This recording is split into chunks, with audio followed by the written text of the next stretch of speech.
12. Now, to repeat, I was her oldest child. Our mother was not employed when our father died, and she had to suddenly face the daunting responsibility of raising 6 young children, including 2 infants, and finding an income to support us. And for a brief period of time, we were on relief, which is called welfare today.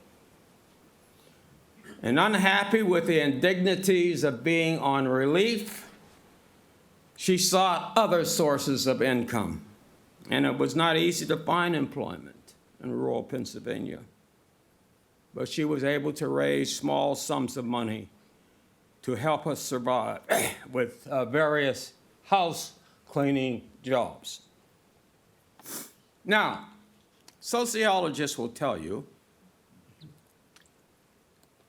the children who are black, who grow up in poor families, whose parents have less than a high school education, who live in rural areas or small towns, have 4 strikes against them. In other words, their chances of escaping poverty are slim. And what is so remarkable is that Pauline Wilson's 6 children not only escaped poverty, we all became college-educated professionals.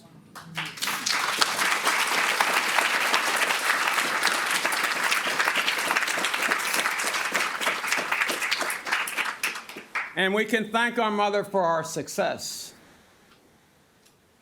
She kept us together as a family after our father died. She made sure that we did what was necessary to excel in school. She provided a home environment that made each of us feel that we were special and important and that we would succeed in life. In short, because of her demonstrated faith in us, we each developed this feeling of self-efficacy, a feeling that we could achieve lofty goals despite the fact that we were living in dire poverty. And my sister, Dr. Audrey Harrington, can attest to that.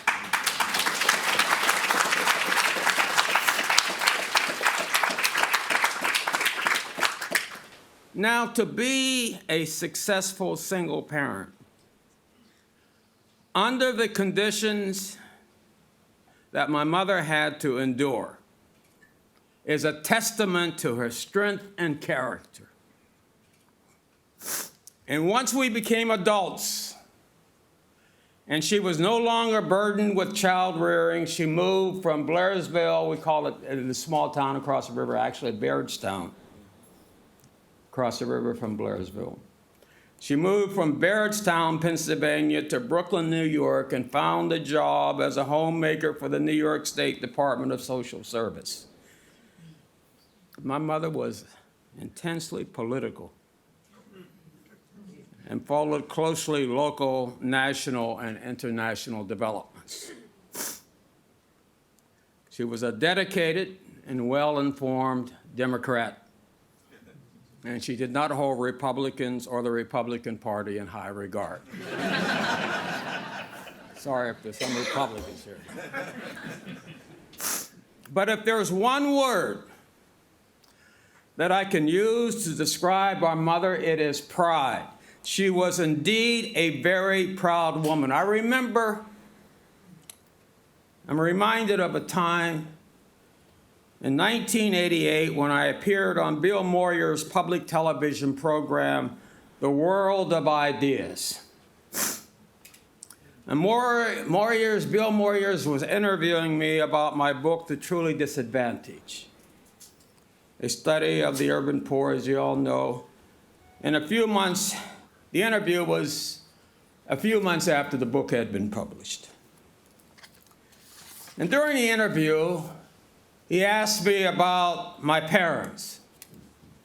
And I made the honest mistake of saying that my mother and father were relatively uneducated, meaning that they had not gone beyond 10th grade in high school. The program was shown on national TV. and my mother watched it. I have a slight cold, so. And as soon as the show was over, the phone rang. It was Mom. And I remember her saying these exact words, quote, "Billy, you were great. But why did you tell the world I'm uneducated? I'm not like those folks you write about," unquote. Now, you have to understand. I mean, she wasn't putting the folks down, you know, but she was thinking about her. She just didn't want to be compared. Sure. She felt special. She was indeed a proud woman. She lived a long life, 94 years, and left behind a legacy of family achievement that all of her children and grandchildren very deeply appreciate. Now, I think it's fair to say that professional sociologists, especially progressive sociologists, tend to downplay the role of the family when talking about inequality. Mainly because conservative accounts of social outcomes tend to highlight the role of the family while ignoring the impact of structural impediments, such as poverty, joblessness, segregation, and discrimination. But the family is often an important intervening variable mediating the impact of structural factors, which is so true in my mother's case. But Orlando's comments also reminded me of the role of my Aunt Janice that Cornell talked about on Wednesday. I don't know where he found out about my Aunt Janice. My Aunt Janice, the first member in the Wilson extended family to graduate from college, would often invite me to spend my summer months with her in New York City. And she would take me to museums, enroll me in summer camps, and various other programs for children. And as I thought about this, I realized that I had summer experiences similar to those of more privileged kids. And I might add parenthetically that research reveals that the racial achievement score gap widens dramatically during the summer months, probably because, unlike, say, inner city children who tend to be confined to their poor neighborhoods, kids from more advantaged families go to summer camp and enjoy other kinds of enrichment programs, and therefore continue to receive intellectual stimulation during the summer months. My Aunt Janice enabled me to get the same kind of intellectual stimulation during the summer. And my aunt was very proud of me and would often tell friends that Billy, just like my mother, she calls me Billy. She called me Billy. Billy is my nephew, but I regard him as my son, quote unquote. And I remember her telling me that she once bragged to her relatives who lived in Chicago that I was a faculty member at the University of Chicago and how special that was. But she was undercut when two of her relatives quickly proclaimed that their children were enrolled at that university. Turns out they were confusing Chicago State University with the University of Chicago, which annoyed my aunt. And I remember her saying indignantly, quote, They were so smug about it, I didn't feel I could correct them, unquote. But my most poignant memory of Aunt Janice was the day she passed away after suffering from colon cancer.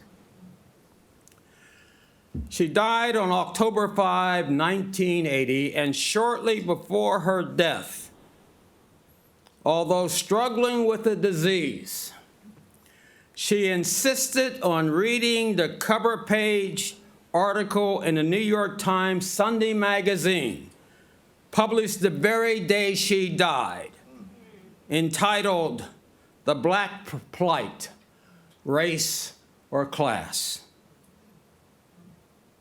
which featured a debate around my book, The Declining Significance of Race. And I distinctly remember her softly telling me a few hours before she passed away, quote, "Billy, you've made it now. You're a national figure, and I'm so proud of you," unquote. Oh, when I tell that story, it also brings me to tears.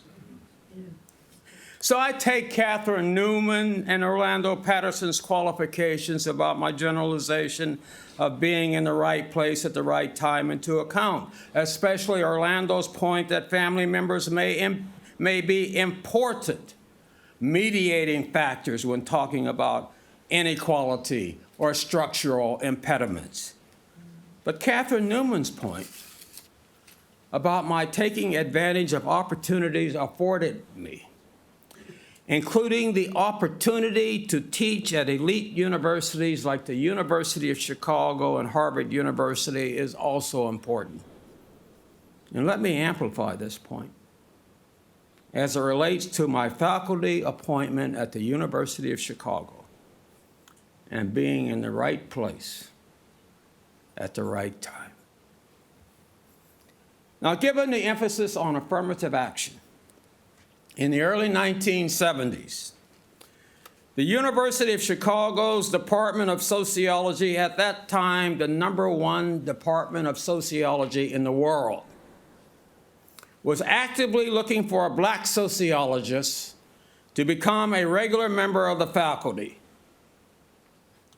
In 1971, I was invited to come to the Chicago campus to give a lecture, unaware that the sociology faculty were looking me over as a potential member of their department. And luckily, I gave one of the best lectures I had ever given at that point in my career. And I impressed the faculty and the graduate students with my deft handling of questions during the question and answer period. Eli, are you still here? You remember Eli? There was this one kid in the audience, and he raised his head. He was going on and on and on, and I asked him, "Are you a student at the university?" That was the lecture. You remember it? I do. Okay. I mentioned it yesterday. Right, yeah, right. Was he a student? No, he was not. He was from the inner city, but he just took it. From the communiversity. Right. And then, he was intellectual, wanted to learn, But never mind. So when I returned to the University of Massachusetts after the lecture, I was surprised to learn that the Chicago sociology faculty members were actually considering me for a position in their department. The senior members of the department had read my academic articles and liked them. However, there was one problem. I had not completed a book I was working on when they initially considered me for a position. In the fall of 1971, they invited me to come as a visiting associate professor for 1 year with a light teaching load so that I could complete the book I was while I was there. And the book was entitled Power, Racism, and Privilege, Race Relations and Theoretical and Socio-Historical Perspectives. Margaret, are you still here? That's the book that you read when you were, right.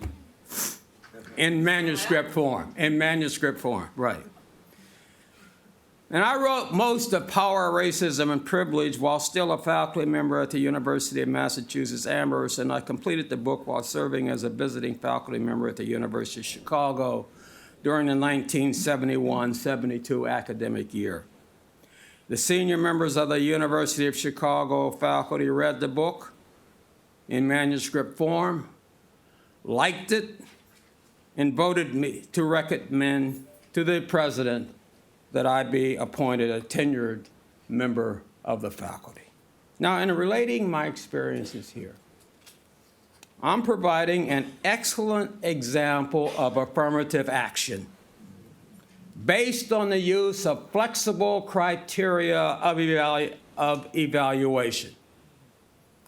As Morris Janowitz, then chair of the department, told me when they first read my articles prior to my lecture, they realized that I had potential, and rather than eliminating me early in the review process, they decided to give me a chance to complete my book to confirm that initial impression.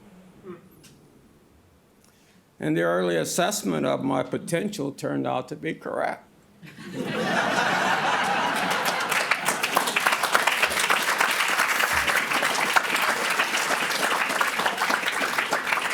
The University of Pennsylvania historian Thomas Segru, who couldn't be here today, but he was here the other day, probably put it best in his book, Not Even Past, Barack Obama and the Burden of Race, published in 2010. Segru stated, and I quote, "In 1972, the University of Chicago had hired a young, relatively unknown black sociologist, William Julius Wilson. Wilson was a bit of a gamble for a hidebound institution like Chicago. With relatively few black faculty members and despite its location, a small number of black students. Wilson lacked the Ivy League credentials and the European pedigree of most of the university's faculty. But the gamble paid off. Wilson's 1978 book, The Declining Significance of Race, was a rare scholarly study that won both academic acclaim and wide non-academic readership. By the way, I'm still getting royalties on The Declining Significance. So the Chicago senior faculty's initial assessment of my potential turned out to be correct. You know, the publication of books such as The Declining Significance of Race, and a few years later, The Truly Disadvantaged, and When Work Disappears, and the scholarly attention they received resulted in a number of prestigious academic honors, including appointment as a university professor at Harvard and receiving the 1998 National Medal of Science, the highest scientific honor bestowed in the United States. For those of you who, thank you.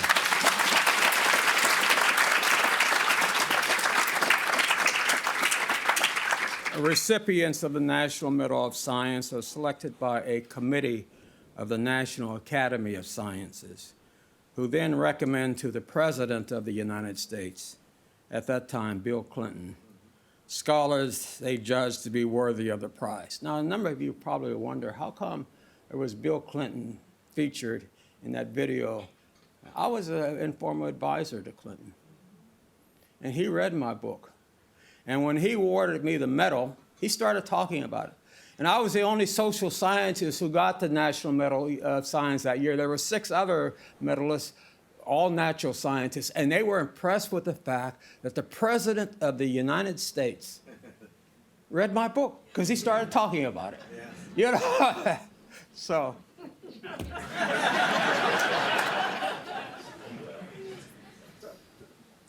But there is one other major issue that I need to address in accounting for my success and demonstrating Catherine Newman's point of taking advantage of opportunities afforded me. And that is a willingness to advance arguments that go against the grain of conventional thinking. And to be honest, I'm going to be honest with you,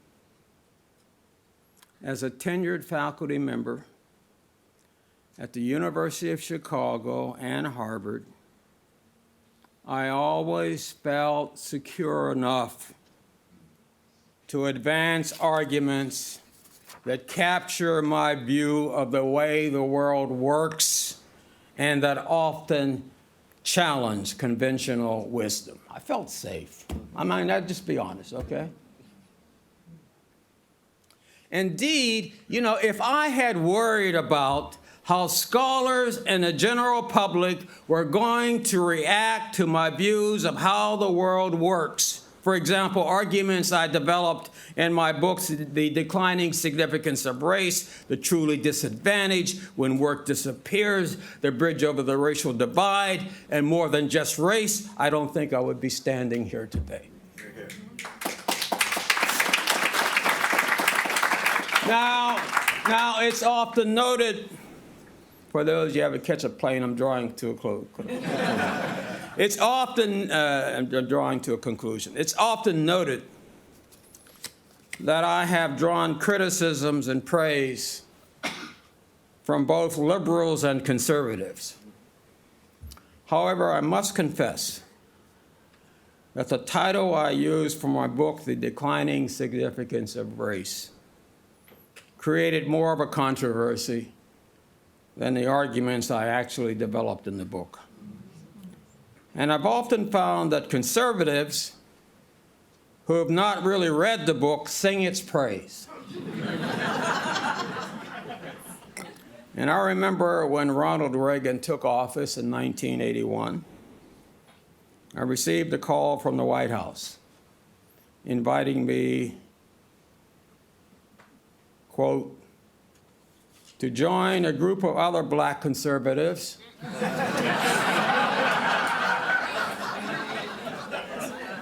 to meet with the president at the White House, unquote. And I asked the spokesperson, where'd you get the idea that I'm a conservative? And he says, well, quote, you're on our list of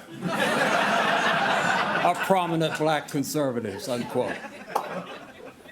And I immediately said, well, take my name off that list.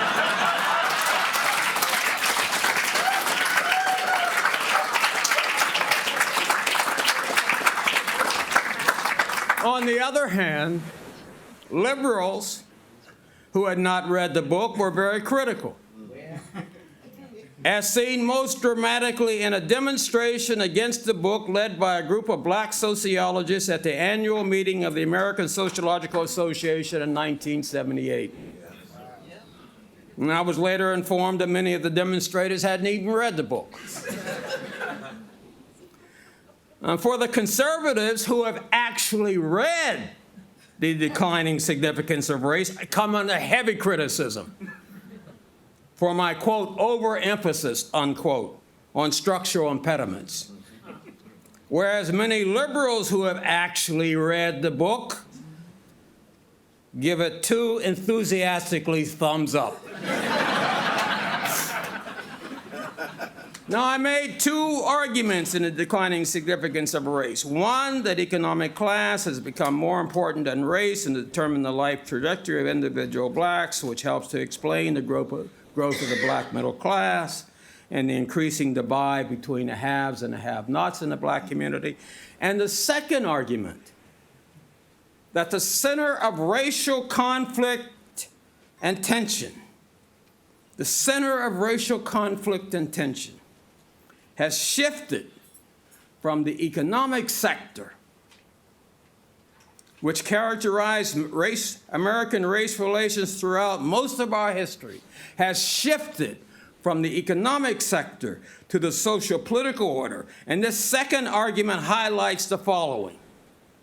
Racial tensions and a manifestation of racism are products of situations, economic situations, political situations, social situations.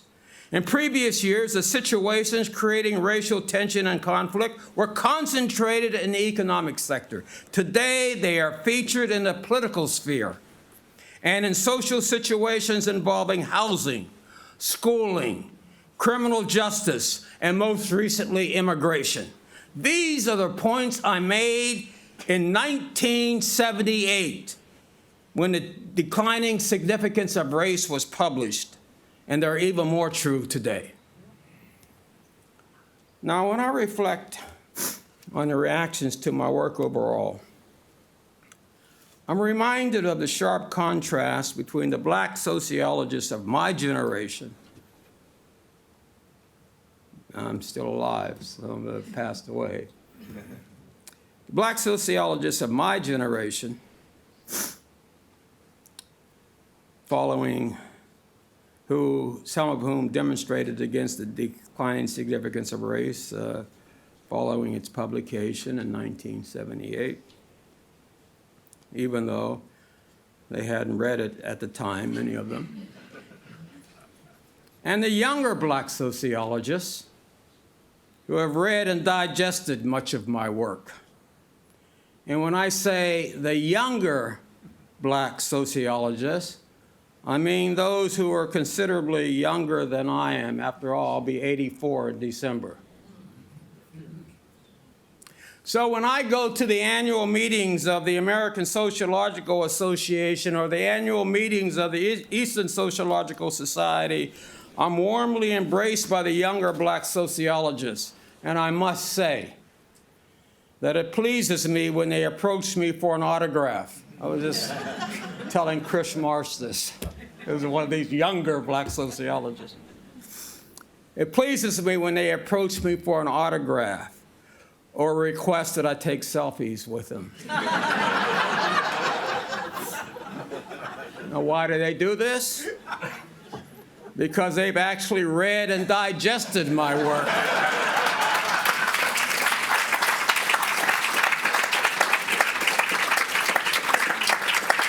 And even though they may not agree with my interpretation of some aspects of social inequality, they respect and appreciate my scholarship.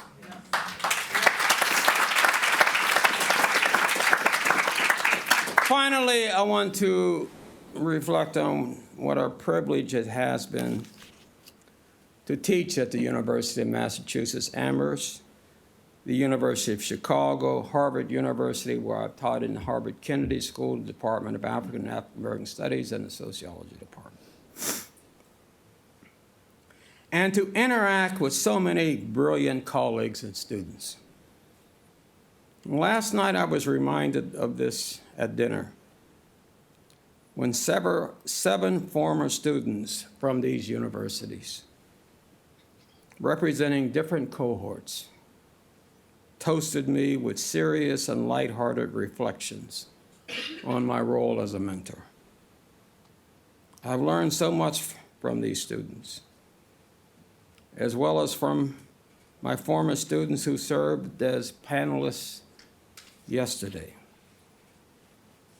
and former students, research staff members, and colleagues who have honored me by attending this event, some from great distances.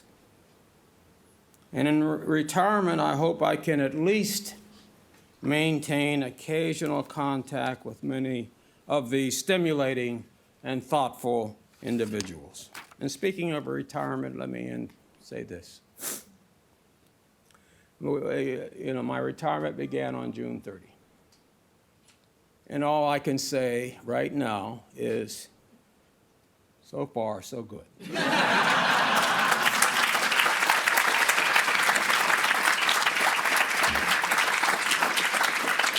And in addition to working on my memoir and a few other scholarly undertakings, plus reading nonfiction books and novels, as well as enjoying shows such as Game of Thrones, Breaking Bad, and Better Call Saul. My wife has encouraged me to take up yoga and meditation with the same dedication I give to my exercise routine. And I've even agreed to join her in yearly meditation retreats in northern Thailand. Going forward, given these additional and challenging activities in retirement, I hope I will still be able to say, so far, so good.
Selfie time.